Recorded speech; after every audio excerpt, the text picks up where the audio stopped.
अब से तकरीबन 2 साल पहले अदालती अहकामात पर इमरान खान ने वज़ीर आज़म की हैसियत से लापता सहाफ़ी मुदस्सिर नारो के अहल खाना से मुलाकात की और उनकी बाजियाबी की यकीन दहानी करवाई। और फिर अब से तकरीबन 14 महीने पहले शहबाज शरीफ वज़ीर आज़म की हैसियत से मुदस्सिर नारो समेत दीगर लापता अफराद के केस में अदालत में पेश हुए और उन्होंने लापता अफराद की बाजियाबी के लिए तमाम ज़रूरी इक़दाम करने की यकीन दहानी करवाई। और अब 13 महीने बाद लापता बलोच अफराद के केस में कोई पेशरफ्त न होने की वजह से इस्लामाबाद हाई कोर्ट ने निगरान वज़ीर आज़म अनवारुल हक काकड़ को अदालत के सामने पेश होने की हिदायत जारी कर दी है। और अलमिया यह है कि अदालत ने इस केस में अदम इत्मीनान का इजहार एक ऐसे वक्त में किया है जब निगरान हुकूमत की कमान बलूचिस्तान के 2 सियासी रहनुमाओं के हाथ में है।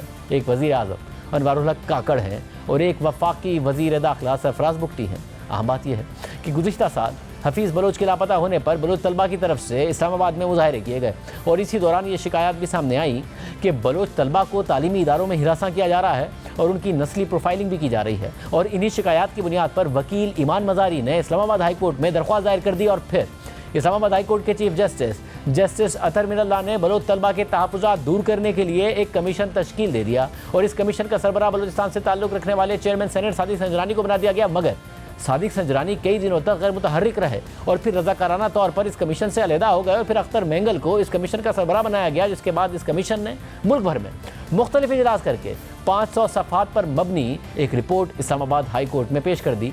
और तब से इस कमीशन की सिफारिशात पर अमल दरामद का केस इस्लामाबाद हाई कोर्ट में चल रहा है। और गुज़िश्ता हफ्ते निगरान हुकूमत ने लापता अफराद से मुताल्लिक़ वज़ारत दाखिला, वज़ारत क़ानून और वज़ारत दिफा पर मबनी बुज़रा की एक कमेटी की तश्कील दी थी, जिसने आज अपनी रिपोर्ट इस्लामाबाद हाई कोर्ट में जमा तो कराई, मगर अदालत ने उस पर अदम इत्मीनान का इजहार कर दिया है और उसे मुस्तरद कर दिया है। जियो न्यूज़ के नुमाइंदे हुए सिलसिले के मुताबिक आज समात के दौरान जस्टिस मोहसिन अख्तर कियानी ने रिमार्क्स दिए कि कमीशन की सिफारिशात के मुताबिक 55 लापता बलोच तलबा को अदालत में पेश किया जाए, वरना वज़ीर आज़म के साथ साथ वज़ीर दिफा, वज़ीर दाखिला, सेक्रेटरी दिफा और सेक्रेटरी दाखिला अदालत में हाजिर हो, जिस पर एडिशनल अटॉर्नी जनरल ने वज़ीर आज़म और वज़रा को ज़ाती हैसियत में तलबदार करने की सदा की। तो जस्टिस मोहसिन अख्तर कियानी ने रिमार्क दिए कि इसमें ऐसी कोई बात नहीं, यहाँ सबका मजाक बनाया जा रहा है। इस मुल्क के लोगों की इससे बढ़कर तौहीन क्या होगी कि यहाँ से लोग लापता हो रहे हैं। निगरान वज़ीर दिफा को कहें कि अगली समात पर पेश हों, निगरान वज़ीर दाखिला को कहें कि वो भी पेश हों, कोई फ़र्क नहीं पड़ता उनकी पेशी से।